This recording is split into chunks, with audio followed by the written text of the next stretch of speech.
Muy buenas noches, escuchantes, y bienvenidos al Pasadizo. Un paseo poco transitado que pueda despertar en la mente una reflexión nueva, quizás una idea más, o puede que incluso un nuevo color. Un color que encienda una chispa que pueda brillar en la oscuridad.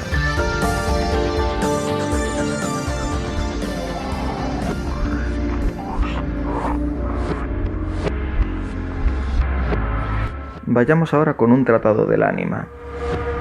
El libro de misterios de Mani y su relación con el gnosticismo. Pero, ¿qué es el gnosticismo? El gnosticismo es la creencia de que los seres humanos contienen una parte de Dios en su interior, el bien supremo o una chispa divina, que ha caído del mundo inmaterial al cuerpo de los humanos. Toda la materia física está sujeta a la decadencia, la putrefacción y la muerte. Algo así como que el alma humana incorruptible en origen se ve sometida a la corrupción del cuerpo por el ser humano. Los gnósticos sostenían que la salvación se podía obtener a través de un conocimiento secreto, donde el mundo estaba dividido en los reinos físico y espiritual. Consideraban que el mundo material, la materia, es malo por sí mismo, y por lo tanto está en oposición al mundo del espíritu, y que solo el espíritu es bueno. Esto es un poco las acepciones generales que nos han llegado, puesto que es difícil atestiguar, como en una enciclopedia, qué es exactamente el gnosticismo. Pero bueno, que nos quede un poco una idea general. Pues bien, los gnósticos veían a Jesús como un mensajero que traía el conocimiento especial de la salvación al alma encarcelada de la humanidad. Creían que cuando Jesús vino a la tierra no poseía un cuerpo como el nuestro. En cambio, los gnósticos enseñaban que solo parecía tener un cuerpo físico, que solo lo parecía, pero que en realidad no era tal, era más bien espiritual. Las fuerzas evolutivas por sí solas son insuficientes para lograr la libertad espiritual. Por lo tanto, el individuo debe liberarse de la esclavitud del mundo material. Esta creencia podría interpretarse como una invitación a evitar cualquier cosa material para salvar el alma, incluyendo pues todo lo básico, por ejemplo comer, las relaciones sexuales incluso. Los gnósticos creían que lo material no había sido creado por Dios, sino por demonios llamados demiurgos. Por eso, para los gnósticos casarse o tener relaciones sexuales era algo terrible, algo demoníaco. Aunque se me ocurre que en este sentido estaría condenado a desaparecer en sí mismo toda la humanidad, o al menos los gnósticos, como si la salvación fuera la autoaniquilación, porque si no, no podrían reproducirse. Aunque, por otra parte, en los sistemas gnósticos sería causa suficiente de la salvación esta gnosis en sí misma, o sea, este conocimiento de, o familiaridad con lo divino. Por eso, una vez más, cabe recordar que se mezclan muchas creencias, orientalistas y desde la filosofía griega, precristianas, etcétera, etcétera. Y se debe entender todo como pequeños grupúsculos en un entorno caótico de hace casi 2000 años, recordemos. ¿Quién sabe lo que ocurrió ahí? Así que, en definitiva, el gnosticismo es una creencia dualista. El bien frente al mal, el espíritu frente a la materia, el alma frente al cuerpo. Y aquí es donde entra el libro de misterios de Mani, en la creencia entre el alma y su relación con el cuerpo. Es una obra atribuida a Mani, el fundador del maniqueísmo, una antigua religión de influencia gnóstica. Mani fue un sabio persa del siglo III, después de Cristo, que se consideraba a sí mismo como el revelador supremo, en quien se manifestaba la verdad total. Decía ser el último de los profetas enviados por Dios a la humanidad, siguiendo a Zoroastro, a Buda y al mismísimo Jesucristo. Dylan Barnes retoma la investigación de Ian Gardner sobre el contenido del libro de los misterios de Mani, particularmente en lo que respecta a la interpretación de los apocalipsis gnósticos, como el primer Apocalipsis de Santiago y el que estamos introduciendo en este episodio, el Evangelio de Judas. Y por ende, en lo que respecta a las tradiciones que contienen con respecto a la crucifixión de Jesús y el alma humana. El argumento de Gardner critica las opiniones de los seguidores de Bardaisan sobre esta naturaleza del alma y su relación con el cuerpo. En este contexto, Mani se opuso a las enseñanzas de Bardaisan, también conocido como Bardesanes, que fue un escritor y maestro cristiano con antecedentes gnósticos que se cree nació en Edesa, en lo que actualmente sería la región de Anatolia, en Turquía, en el siglo II. Por otra parte, el historiador y geógrafo árabe Al-Masudi, del siglo X después de Cristo, recoge la tradición de que Bardaisan no nació en las orillas del río Edesano, sino que fue recogido de las mismas aguas, por si a alguien le suena esta historia, no sé, a Moisés o algo similar, que a su vez viene de tradiciones antiquísimas. Bardaisan mezcló su conocimiento de la astrología babilónica con la doctrina cristiana, lo que resultó en una secta cristiana con creencias únicas. Sus seguidores, los bardesanitas, sostenían ideas sobre la naturaleza del alma y su destino después de la muerte del cuerpo, pero fueron combatidos vigorosamente por San Efrén, es decir, su adversario doctrinal Efrén de Siria, en la segunda mitad del siglo IV, que se valió de las melodías de algunos de los poemas o escritos de Bardasian, plagiándolos, pero cambiándoles el texto, en su ánimo de refutar la corriente bardaisanita. Bardaisan, al igual que otros escritores proto-ortodoxos, sirios y gnósticos del cristianismo primitivo, contemplaron el Espíritu Santo como hipóstasis, es decir, como si el Espíritu Santo tuviera una existencia femenina. Aunque el ser humano está sujeto, por un lado, a la naturaleza, por su corporeidad física, y por otro, a las fuerzas del destino inscritas en las estrellas y planetas, por su alma sensible a ellos, que le influyen y direccionan en los eventos y circunstancias de su vida. De esta forma da una importancia grande a lo que hoy llamaríamos astrología. Con todo, el ser humano tiene un margen de libertad que le ha sido otorgado por Dios para hacer lo que es correcto y abstenerse de lo que no es correcto.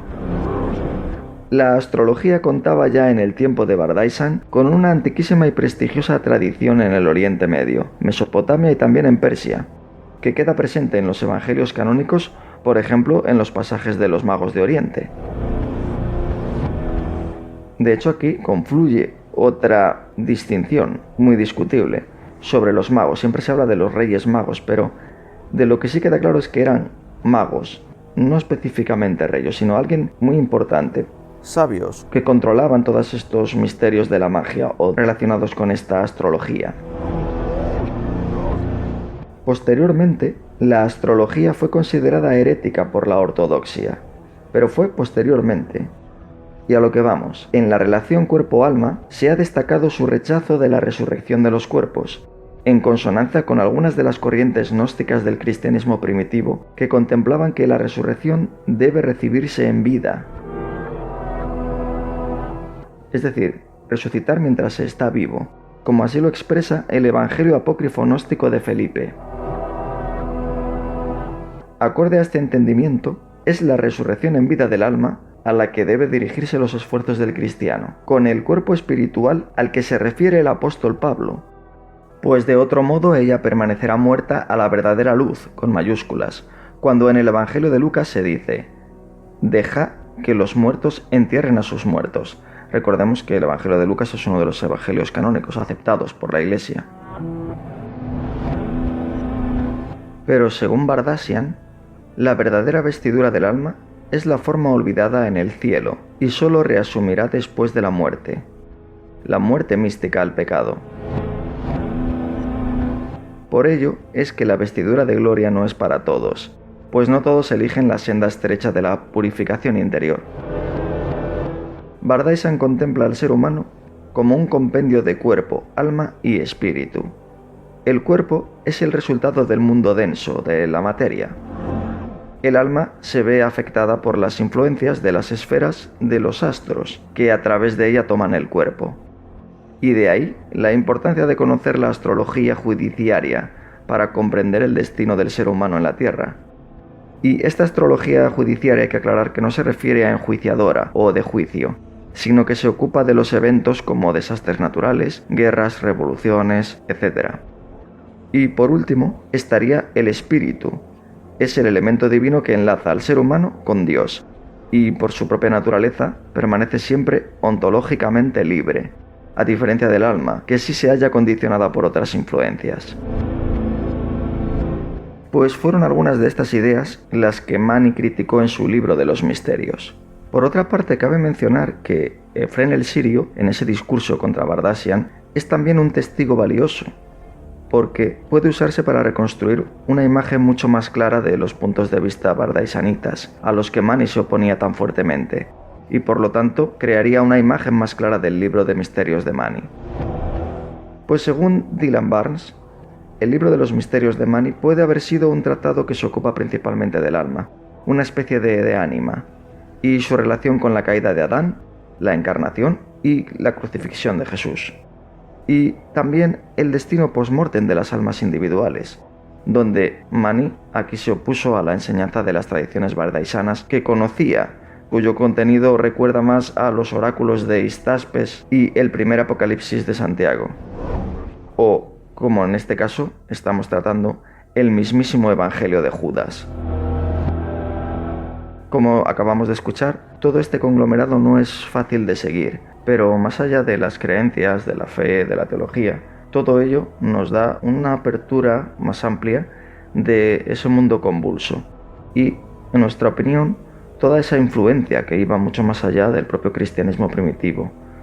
Escatología es el estudio de las cosas finales, el estudio de los últimos tiempos. Es el estudio de las cosas que van a suceder en la transición de esta era a la era venidera, la era en donde Jesucristo y Dios va a estar en la tierra. Por ejemplo, en cuanto al contenido de estos oráculos de Histaspes, podrían contener elementos de escatología irania, así como influencias de otras obras apocalípticas no iranias. Sin embargo, debido a la falta de textos conservados, gran parte de lo que se sabe sobre los oráculos de Histaspes es especulativo y se basa en referencias y citas de otras fuentes antiguas, con lo cual, cada vez que intentas indagar en una parte o en escritos antiguos, teniendo en cuenta que muy pocas personas en el mundo saben traducirlos, te encuentras con todo esto. Es como muchas ramas que se van diversificando, ramificando, valga la redundancia, y nunca llegas a un tronco o a unas raíces sólidas. Por otra parte, el primer Apocalipsis de Santiago es un texto que forma parte de los evangelios apócrifos. Fue encontrado entre los códices de la Biblia Nag Hammadi en Egipto en 1945, en el mismo códice que el Evangelio de Judas. El formato del texto de este Apocalipsis de Santiago es principalmente el de un diálogo entre Jesús y Santiago el Justo, el hermano de Jesús, aunque según este texto apócrifo, Santiago no sería el hermano biológico de Jesús, sino un hermano espiritual. La primera parte del texto describe la preocupación de Santiago de ser crucificado, mientras que la parte final describe las contraseñas secretas dadas a Santiago para que pueda ascender al más alto de los cielos después de morir, sin ser obstaculizado por los poderes demoníacos del demiurgo. Y aquí hago un poco de spoiler sobre el Evangelio de Judas, que también se basa un poco en esto. Lo que no queda claro es si se trata de un evangelio, es decir, una revelación, ¿por qué iba a ser tan oculta esa revelación solo para unos pocos elegidos?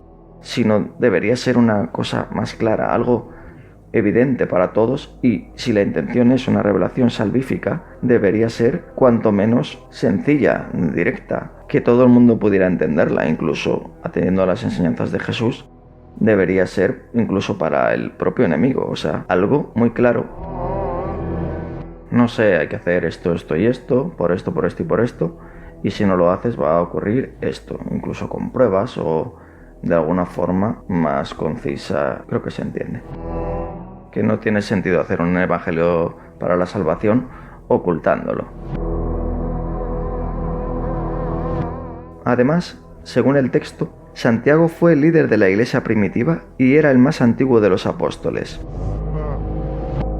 Una de las características más curiosas del primer Apocalipsis de Santiago es que la fecha probable del texto original, según los estudiosos, claro, implica que fue escrito después del segundo Apocalipsis de Santiago. Siguiendo con esto, creo que podría ser interesante mencionar a lo que dice Antonio Piñero, uno de los mayores eruditos en temas neotestamentarios del mundo, posiblemente. Dice así: el tercer escrito del Códice V de Nag Hammadi comienza y acaba con el título de Apocalipsis de Santiago. A este se lo designa primero para diferenciarlo del escrito siguiente, que porta un título idéntico.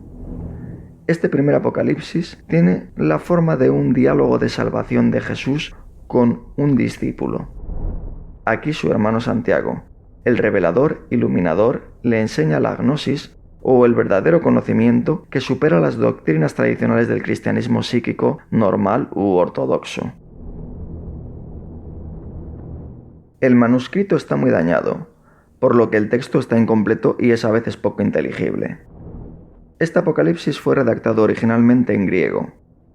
Parece relativamente tardío y puede haber sido escrito en Egipto hacia finales del siglo III después de Cristo, en un medio interesado en mostrar esa superioridad del espiritualismo gnóstico sobre las creencias oficiales u ortodoxas de las comunidades cristianas de entonces. En fin, todo lo anterior son solo unos ejemplos del convulso contexto histórico tras la muerte de Jesús en Oriente. Todo debió ser confuso y laberíntico, pues no solo Santiago podría ser digno de la salvación, elegido para una nueva revelación, sino hasta el mismísimo traidor, el apestado y corrompido Judas. Y esto hace pensar que la historia podría ser diferente de la más ortodoxa. Estos evangelios apócrifos y escritos antiguos, y muy especialmente el Evangelio de Judas, siguen estudiándose meticulosamente a día de hoy, en busca de respuestas o al menos de ampliar el conocimiento tan relevante, no solo a nivel histórico o académico, sino a nivel religioso o incluso espiritual. De hecho, pudiera tener una gran influencia para algunos creyentes. Tuvo que ser impactante observar las primeras traducciones de estos documentos en el momento en que fueron descubiertos.